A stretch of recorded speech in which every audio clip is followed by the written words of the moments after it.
Besides, Brandon, you got to finish year 21 before you finish year 22, right? You got to crawl before you can walk. He's jumping the gun. Tom is jumping the gun. Just a little bit. Right. Trap game. Trap game. Oh, trap game.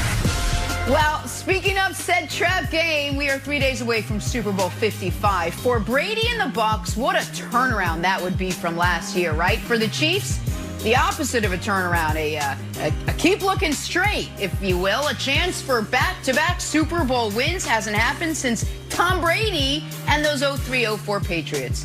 Brandon, we'll kick it off with you. What should the Kansas City Chiefs game plan be to leave Tampa back-to-back champions? Woo. Ooh, good morning, America. Super Bowl 55. Let's jump right into it.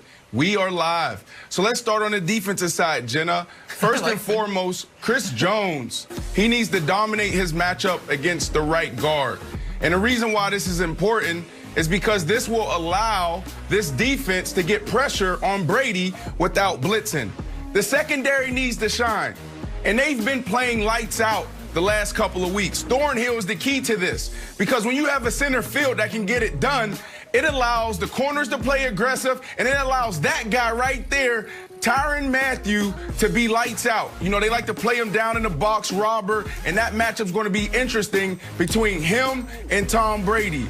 And the last one on the defensive side is mix it up. You got Coach Spags. You got to mix it up. The last 2 weeks, Coach Spags has been blitzing like a madman, like a wild man. But the problem here is Tom Brady, they got a good deep game.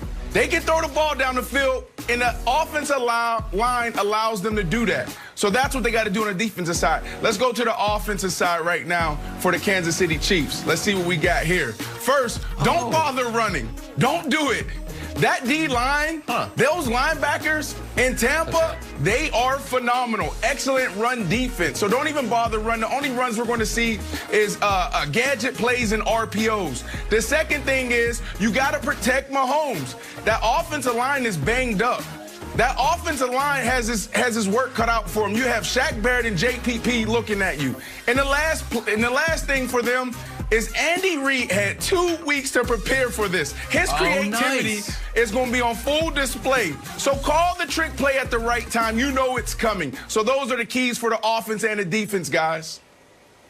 If you guys saw me there, Brandon, at the end, I was shaking my head. I was shaking my head like a proud parent, just like, my goodness. Like Brandon Marshall, 6 months after spending time with me, I feel like so much of this football knowledge is rubbing off on him, because that *1 point Brandon made about the Chiefs' offensive approach, that is spot on. It is the very first thing I've written down here. Don't do what you do. Do it more often. Do it faster. Second bullet point. Abandon the run entirely. Every run play is a gift to Tampa Bay. Tampa Bay has the personnel to stop the Chiefs' running game, and the Chiefs, what has made them special the last 3 years is not their run game. So pass on first down, pass on second down, pass on third down. If occasionally you want to mix in a draw play to try to slow down the pass rush, fine.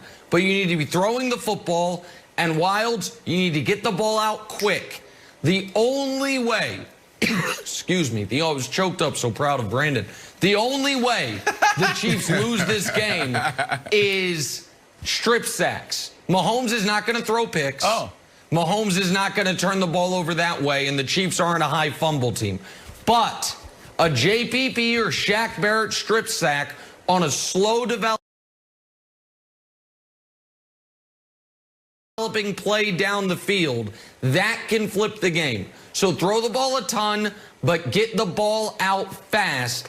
If you do that, you will win. The Bucs can't stop the Chiefs' offense play for play, assuming they're throwing the football down the field. So that's what I expect. That would be my game plan. I was focused almost exclusively on the Chiefs' offensive side of it. I think Brandon covered the Chiefs' defensive side really well. But that should be the game plan. Do what you do, but do it faster than you usually do it. Nick, are you nervous at all about superhero Brady mode, where he can sit back there and survey the field and start throwing these deep passes to Mike Evans. And there's Scotty Too Hottie streaking down the sidelines and AB going across the middle. If you guys don't pressure Tom Brady, he could have a field day and really have an iconic game in the Super Bowl. The good news is, when he is pressured, he just becomes a mortal quarterback. This is the largest pass rating drops when pressured. Drew Lock does a good celebration. He does that Buzz Lightyear celebration, our guy Baker, and Brady. So if you can put pressure on him, you can win the game. And old Coach Spags, Brandon, he knows it. Because although I have deleted our undefeated Super Bowl run from my memory, I had Dusty tell me that supposedly Coach Spags, we lost this Super Bowl, it turns out. Guy caught the ball in his helmet. I don't know. I have forgotten it. But he was sacked 5 times and had 8 hits. So that pressure is so key. If we see Tom Brady with a dirty jersey, I think the Bucs are in trouble. Yeah, so it's going to be interesting to see how Coach Spags approached this game. Early on in the season, he didn't blitz as much. And that's not like him. If you go back and you study Coach Spags, he's a blitzing maniac. And he didn't do that to start this year. All of a sudden, he starts sprinkling a couple of design blitzes and really schemed them up really nicely. Towards the end of the year, and especially the last 2 games, he's been bringing everything. And they've been getting home. But the problem, Wilds, is Tampa has a really good offensive line. And they have the threats on the outside to go deep. And we've seen them crush teams the last 5 to 6 weeks, Nick. So it's going to be interesting to see this battle between Tom Brady and Coach Spags. And these guys know each other really well. And just quickly, Wilds, the Chiefs D-line's got to be careful attempting to pressure Tom Brady, because you know one of those benefit of the doubt career achievement roughing the passer penalties is coming. So you got to be very cautious if you actually want to hit Brady in the Super Bowl. Yeah. So I think they might be better with pressure but not hits, hurries but not hits, because that probably is going to be the automatic first down, Jenna. All right, let's talk some intangibles. Time for Take Your Pick. Channeling my good buddy Al Roker. Rain in the forecast for Sunday. Chance of thunderstorms, at least early on in this one. Brandon, which team would benefit more from Super Bowl thunderstorms, Chiefs or Bucs? There it is. This is the worst thing that can happen to a wide receiver. It's like we're non-existent in some of these games.